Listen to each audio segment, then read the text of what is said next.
4절에서 14절에 보면은 앞에서는 타락한 피조물을 섭리 가운데 보존하시고 구속하신 하나님의 아들은 자신을 보존하거나 구속할 능력이 없는 인간에 불과한 애언자들보다 훨씬 뛰어다시다는 것을 언급하고 있습니다.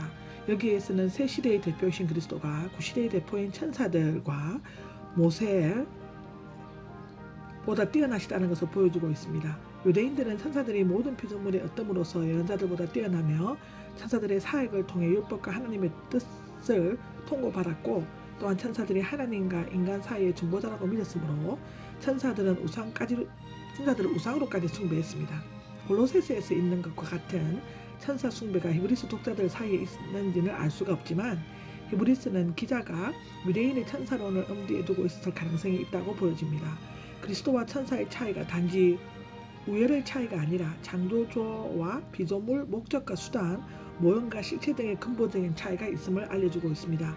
그리스도가 천사보다 더 뛰어난 점이 7가지로 나열되고 있음을 여기 기록에 되어 있습니다. 첫째는 그리스도는 그 이름에 있어서 천사들보다 뛰어나신다. 그 아들은 뛰어나게 되셨습니다라고 4절에 나와 있습니다. 천사의 뜻은 사자의 뜻인데, 사자는 천사들의 호칭이면서 역할이었습니다.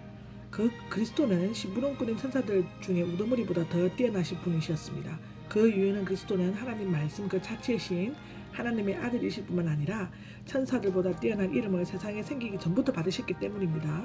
그리스도는 성육신으로 잠시 동안 천사보다 못하게 되셨지만 곧 천사들보다 높이 되셨다고 빌립보서 2장 9절에서 11절에 기록되어져 있습니다. 두 번째로는 그리스도는 관계와 본질에 있어서 천사들보다 뛰어나시다. 하나님께서 말씀하신 적이 있습니까? 라고 5절에 나와 있는데, 그리스도를 천사와 비교하여 그 절대 우월성을 성경을 통해서 증명하고 있습니다. 대체로 7구절의 시편 70인역이 인용되고 있습니다. 첫째 인용구는 유명한 메시아 구절인 시편 2장과 7절, 열왕기 하 7장 14절 또는 시편 2장 7절에 기록되어져 있습니다. 하나님께서 다윗 왕을 아들로 받아들이시는 장면을 묘사하는 대관식 시편에서는 다윗 언약이 근거하여 다윗의 왕위를 계승할 자와 하나님과의 친밀한 관계를 노래한 것이며, 궁극적으로는 하나님의 아들이며 만왕의 왕으로서 이 땅에 오실 때 메시아에 관해서 예언한 것이었습니다. 오늘 내가 너를 낳았다는 하나님의 우편에 앉아 계시는 메시아 등극을 의미하고 있습니다. 천사들이 하나님의 아들로 묘사되기는 하지만 다윗의 대를 이어온 세계를 다스릴 분이신 그리스도에게만 아들이라는 칭호를 붙일 수 있었습니다.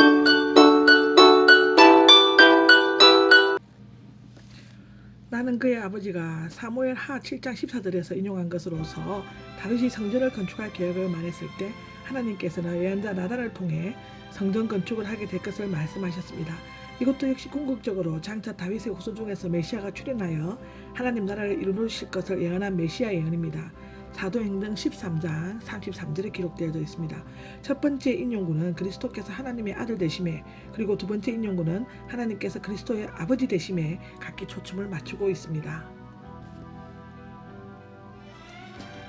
6절에 보면 그리스도는 신분과 지위에 있어서 천사들보다 뛰어나시다. 그분이 말하기를 말씀하십니다라고 6절에, 앞에 두 인용 구절은 말씀하신 적이 있습니까?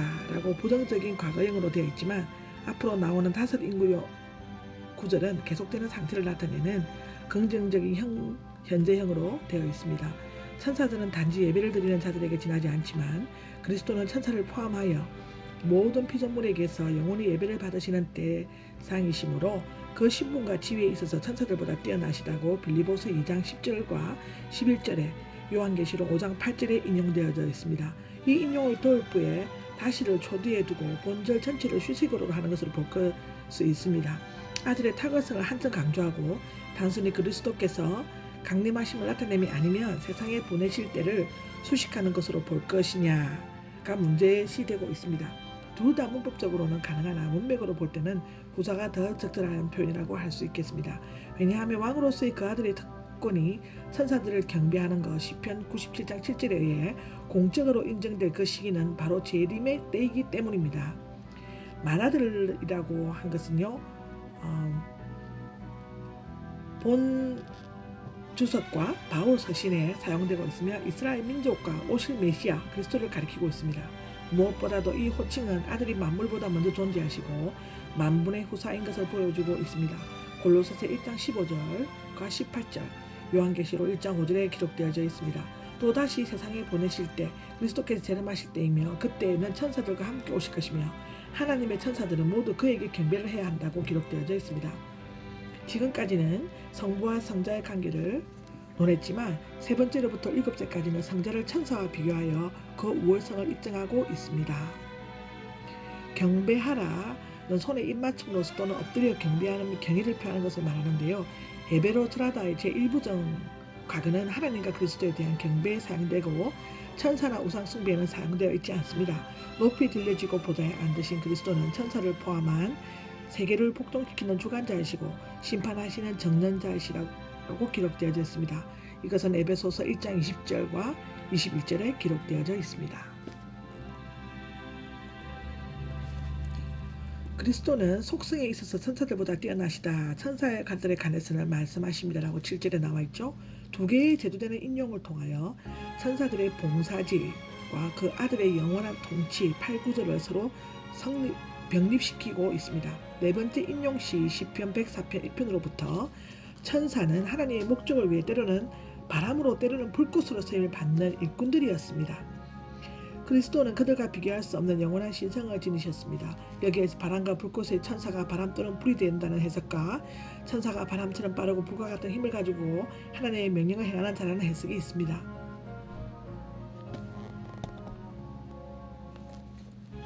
그리스도는 역할에 있어서 천사들보다 뛰어나시다. 아들에 관해서는 의로운 홀입니다. 8절에 나와 있는데요. 아들에 관해서는 앞에 천사들에 관해서는 닭과 대조가 되며 천사가 늘 변할 수 있는 하나님의 일꾼임에 비해 아들은 그들을 부리는 영원불변하신 하나님의 아들이신 것입니다. 다섯 번째 인용 구절인 8, 9절은 시편 45장 6절, 7절에 인용되고 있습니다. 원래는 왕의 혼인의 노래이지만 구약에서는 왕을 하나님으로 부르는 일이 없으므로 분명히 이산적인 왕자, 곧 장차 오실 메시아를 언급하고 있습니다. 특히 시편 8절, 시편 14장 6절, 시편 45장 6절, 7절은 세 가지 의미를 지닌 것 같습니다. 첫째로 그리스도는 참 하나님이시므로 중보자로서의 그 사역을 성취하실 수 있습니다. 둘째로 보좌, 영원, 무궁하며 의로운 홀은 하나님 나라의 거룩한 위엄과 주권을 가리키고 있습니다. 여기에서 의로운 홀은 아들에게 의롭고 공평하게 다스릴 수 있는 권세를 부여하여 그의 중보 사역을 통해 의와 공평을 이 땅에 펼치는 것을 의미하고 있습니다. 셋째로 사악한 동기를 가진 마귀들과 인간들의 그의 통치를 방해하고 전복시키려고 교만하게 계속 시도한다 할지라도 그의 의로운 통치와 위엄은 영원히 지속될 것입니다. 이사야 6장 1절에 기록되어져 있습니다. 그리스도는 온 우주의 왕이시며 그의 대속적 죽음과 승리의 부활을 통해 왕국을 세우셨고 전적으로 그에게 충성하고 예배하는 자들은 왕국으로 초청하십니다. 이런 점에서 볼 때 수종 들고 보좌하는 역할을 맡은 천사는 그 역할에 있어서 그리스도와는 비교가 할 수 없는 것입니다. 아멘. 그리스도는 모범에 있어서 천사들보다 뛰어나시다. 주님께서는 더 높이셨습니다라고 구절에 나와 있죠. 주님께서는 의를 사랑하시고 불법을 미워하셨는데 이것은 그리스도의 도덕적 우월성을 가리키고 있습니다. 그의 나라의 특질은 완전한 의며 하나님의 뜻은 거기에서 완전히 실행됩니다. 그리스도의 의로운 통치는 그의 의로우신 인격이 나타나는 것이며 또한 그가 영원히 의를 사랑하며 원칙적으로 악을 미워한다는 것을 의미하고 있습니다. 그리스도께서 오신 근본적인 목적은 십자가의 피로 죄와 허물을 없이 하고 부활을 통해 죽음을 이기심으로써 모든 의를 성취하기 위함이었습니다. 이 사역을 이루기 위해 아들은 성령에 의해 하나님 아버지로부터 기름 부으심을 받으심으로써 하나님의 권세를 받으셨고 기름 부음을 받은 자 그리스도 또는 메시아라는 매우 거룩한 이름을 얻으셨습니다.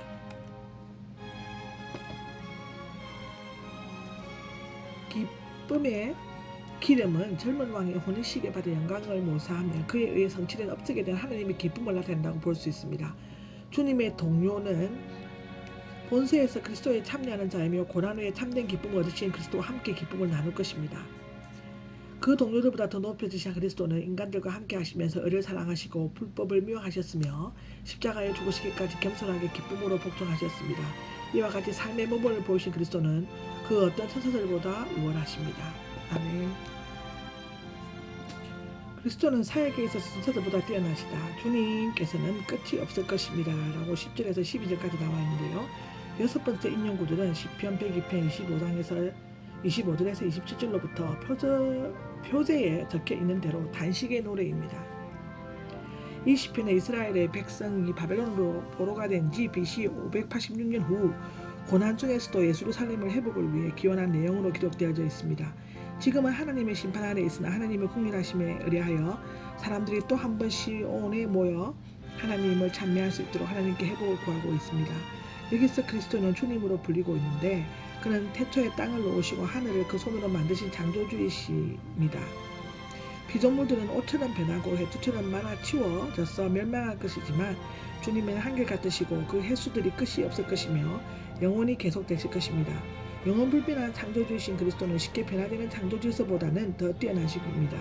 그러므로 하나님께서 정하신 창조 사역의 대행자시요 영원불변한 창조자이시자 그리스도는 하나님의 목적을 위해 만드신 피조물이며 변화무쌍한 일꾼인 천사들보다 더 뛰어나시다고 기록되어져 있습니다. 그리스도는 성취에 있어서 천사들보다 뛰어나시다. 하나님께서는 보내심을 받지 않았습니까? 라고 13절 14절에 기록되어 있는데요. 히브리서 기자는 구약 성경에서 가장 유명한 메시아 구절이신 시편 110편 1편으로부터 본 서신 전체를 포괄하는 사상을 끌어내고 있습니다.